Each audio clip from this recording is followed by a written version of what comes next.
মোৰ শ্ৰদ্ধাৰ সহকৰ্মীসকল, প্ৰথমে মঞ্চত আমি শ্বহীদসকলক স্মৰণ কৰিছোঁ আৰু এই শ্বহীদসকলক স্মৰণ কৰি মই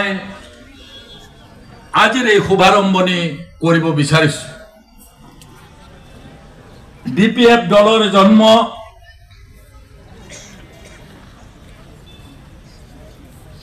আমি খুব পুৰণি ৰাজনৈতিক দল নহয় আৰু প্ৰায় সংখ্যক ইয়াত উপস্থিত থকা প্ৰতিনিধি BPF দলৰ জন্মলগ্নৰ পৰা থকা ব্যক্তি আছে। BPF দলৰ জন্মৰ ইতিহাস নজনা ব্যক্তি এগৰাকীও নাই। সকলোৱে BPF দলৰ ইতিহাস ইয়াৰ পিছত থকা বুৰঞ্জী আপোনালোকে আটাই জানে। সেইটো দীঘলীয়াকে নকৈ মই ৩-৪টা মান খুব চুটিকৈ বক্তব্য ৰাখিব বিচাৰিছোঁ। আমি আজি দলটোৱে এটা বিশেষ সন্ধিক্ষণত উপনীত হৈছোঁ। সেই সন্ধিক্ষণটো হৈছে দীঘলীয়া কাল শাসনত থকাৰ পিছত প্ৰথমবাৰৰ কাৰণে বিৰোধী ৰাজনৈতিক দল হিচাপে BPF দলে প্ৰায় এটা কাৰ্যকাল সমাপ্ত কৰিছে। সন্মুখত যদি সময়মতে নিৰ্বাচন পাতিলেহেঁতেন আৰু 2 মাহ পিছত নিৰ্বাচন আছিল BTC। আমি এতিয়াও আশা কৰিছোঁ ৰাজ্য চৰকাৰে সময়মতে নিৰ্বাচন পাতিব।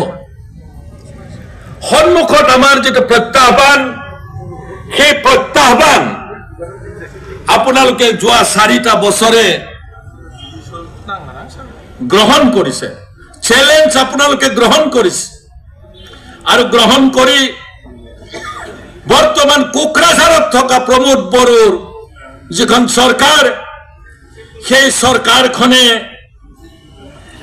BTC বাসী হিন্দু, মুছলিম, শিখ, জৈন, খ্ৰীষ্টান সকলো জাতি, ধৰ্ম আৰু বৰ্ণ নিৰ্বিশেষে ইয়াত বসবাস কৰা লক্ষ লক্ষ মানুহৰ আকাংক্ষা পূৰণ কৰিম বুলি আহি তেওঁলোকে মাত্ৰ তেওঁলোকৰ নিজৰ মনৰ আশাহে পূৰণ কৰিলে। তাত যোৱা 4টা বছৰে BTC ৰাইজে উপলব্ধি কৰিব পাৰিছে। তাতকৈও আচৰিত কথা, আমাৰ দলৰ সভাপতি হাগ্ৰামা মহিলাৰ নেতৃত্বত BTC শক্তিৰ যি পৰিকাঠামো, সেই পৰিকাঠামো উলংঘন কৰি যেতিয়াই প্ৰমোদ বড়ো এণ্ড কোম্পানীয়ে BTCৰ বিভিন্ন জনগোষ্ঠীক অন্যায় কৰিব বিচাৰিছিল, তাৰ বিৰুদ্ধে সন্মুখৰ পৰা হাগ্ৰামা মহিলাৰী ডাঙৰীয়াৰ নেতৃত্ব দিছে আৰু প্ৰত্যেকগৰাকী আমাৰ দলীয় নেতা আৰু কৰ্মীয়ে তেখেতৰ নেতৃত্বত প্ৰমোদ বড়োক আমি ওফৰাই দিছোঁ। কি 15 দিনত তেওঁলোকে ভূমিৰ পট্টা দিম বুলি কৈছিল। হাজাৰ হাজাৰ মানুহক 15 দিনৰ ভিতৰত উচ্ছেদ কৰিম বুলি নটিচ দিছিল। গাঁৱকে গাঁও নটিচ দিছিল উচ্ছেদ কৰিবৰ কাৰণে প্ৰমোদ বড়োৱে আৰু হাগ্ৰামা মহিলাৰী ডাঙৰীয়াই প্ৰত্যেকখন গাঁৱলৈ গৈছে য'ত নটিচ দিছে।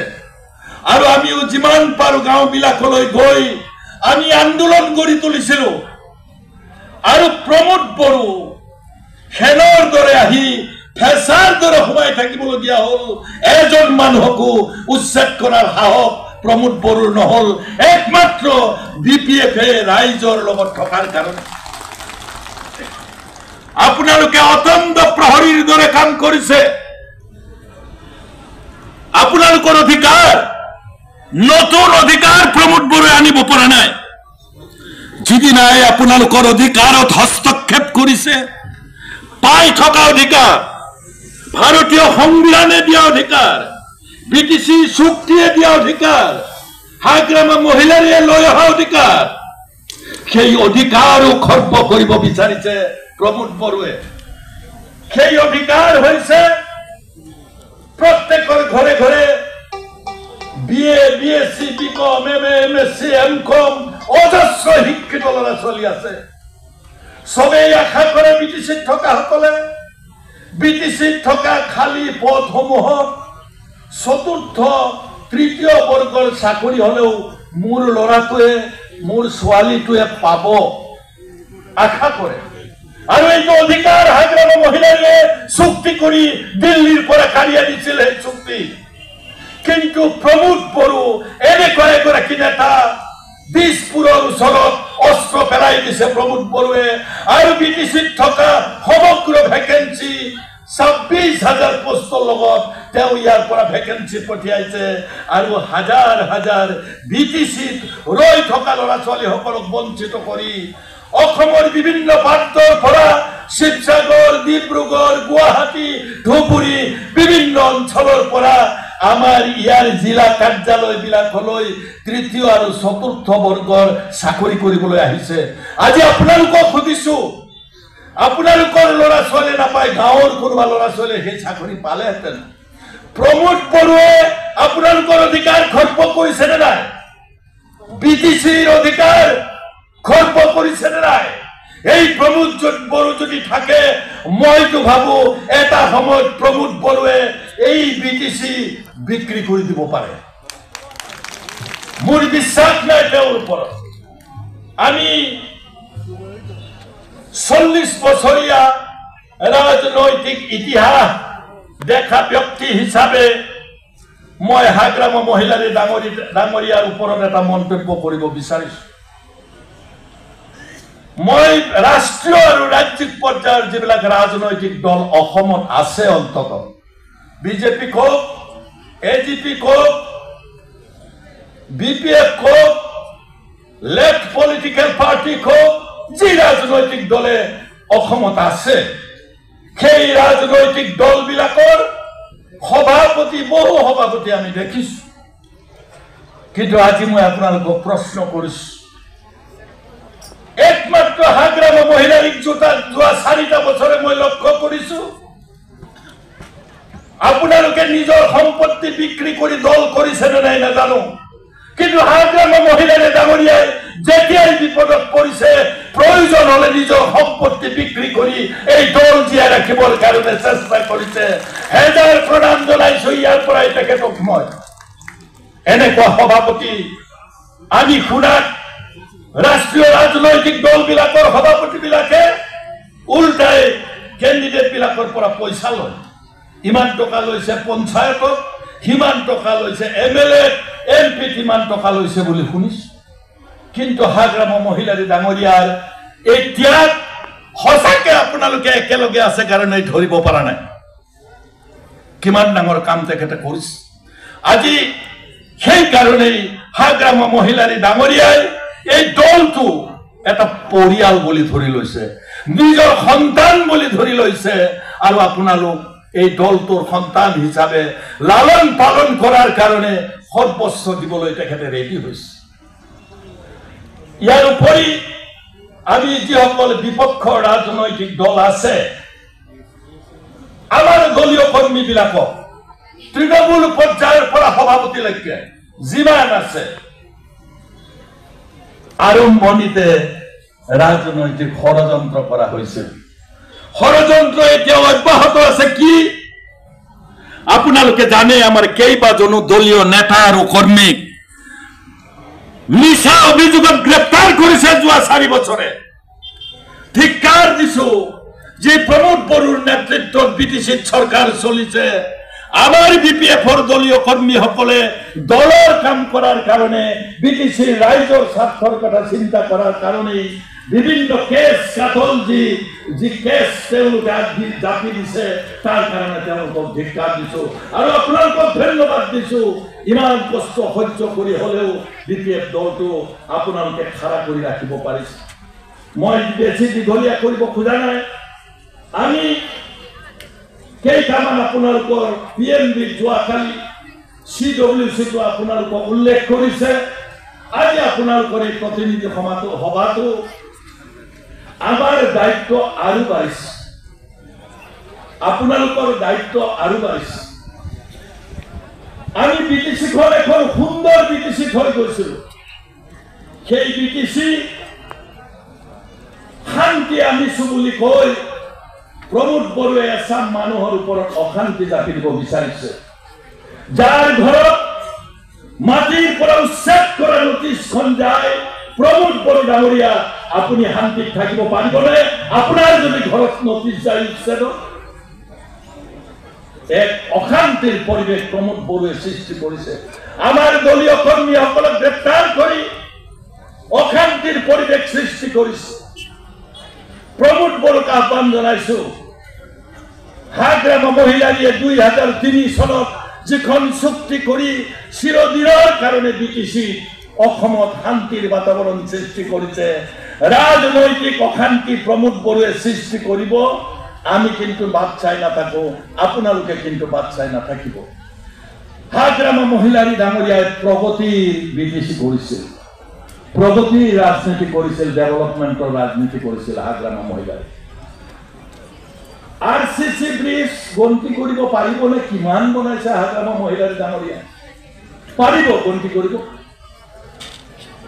কিবা সংখ্যাহীন আৰচিচি ব্ৰিজ কিবা সংখ্যাহীন ৰাষ্ট্ৰীয় পৰ্যায়ৰ ৰাস্তা বিভিন্ন পৰ্যায়ৰ ৰাস্তা হাগ্ৰামা মহিলাৰী বনাইছে তাৰোপৰি university engineering college medical college বিভিন্ন ধৰণৰ ইনফ্ৰাষ্ট্ৰাকচাৰ তেওঁ তৈয়াৰ কৰি বিটিচি তৈয়াৰ কৰি থৈ গৈছে সোণালী যুগ দি থৈ আহিছে হাগ্ৰামা মহিলাৰী কিন্তু তাৰ পৰিৱৰ্তে প্ৰমোদ বড়োৱে মই কৈ অহা কথাবিলাক কৰি তেওঁ আমাৰ অধিকাৰকে খৰ্ব কৰিছে গতিকে আমি আগন্তুক দিনত আমাৰ দায়িত্ব যথেষ্ট বাঢ়িছে মই শেষত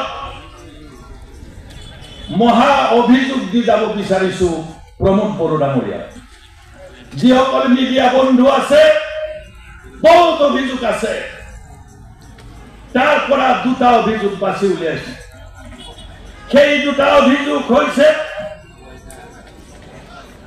ঘৰে ঘৰে চাকৰি এটা ভোট এটা চাকৰি বুলি কৈছিল ক'ত দিলে প্ৰমোদ বড়োৱে এই অভিযোগৰ প্ৰমোদ বড়োৱে ৰাজহুৱাভাৱে উত্তৰ দিয়ক আজি প্ৰমোদ বড়োৰ বিৰুদ্ধে অভিযোগ তুলিছো মই ক'ত ঘৰে ঘৰে চাকৰি ক'ত এটা ভোটৰ বিপৰীতে এটা চাকৰি আপুনি দিলে এই অভিযোগ প্ৰমোদ বড়ো বিটিচি চৰকাৰ ওপৰত মই আনিছো 1 নম্বৰ মহা অভিযোগ 2 নম্বৰ মহা অভিযোগ আপোনালোক বিটিচি ৰাইজ এতিয়া বিটিচিটো নাই অসমতো নাই ভাৰতবৰ্ষতো নাই আপোনালোকে সুইজাৰলেণ্ডত আছে প্ৰমোদ বড়ো ডাঙৰীয়াক আজি এই দ্বিতীয় অভিযোগটো দিছো ক'ত তোমাৰ সুইজাৰলেণ্ড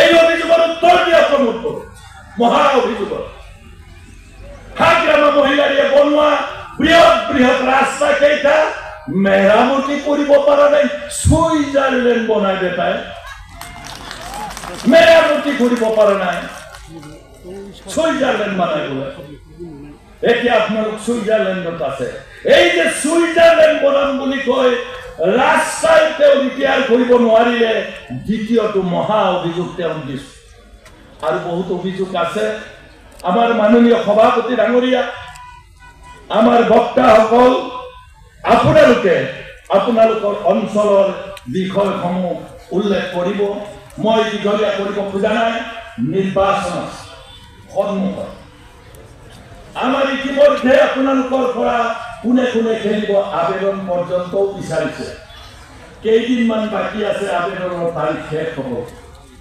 আমি কেতিয়া দিম যিমান আবেদনকাৰী আছে যিমান দলীয় নেতা মঞ্চত আছে যিমান সহকৰ্মী সন্মুখত আছে আপোনালোকৰ মনৰ পৰা এটা কথা আজি বাদ দিয়ক মই শব্দটো বাদ দিয়ক মই শব্দটো বাদ দি আমি সকলোৱে একেলগে দলটোক যদি শক্তিশালী কৰিব বিচাৰো আজিৰ পৰা অহা দিন কেইটাত একক সংখ্যাগৰিষ্ঠতাৰে এই বিটিএফ দলক আমি কোকৰাঝাৰত বহুৱাই হাগ্ৰামা মহিলাৰী ডাঙৰীয়াক আমি চিট পাতিব পাৰিম এই প্ৰতিজ্ঞা আজি আপোনালোকে লওক শেষত মই আপোনালোকক অনুৰোধ জনাইছো আপোনালোকে অলপ কষ্ট কৰক BPF long live BPF long live BPF long live Hagra Moyari long live Hagra Moyari long live Thank you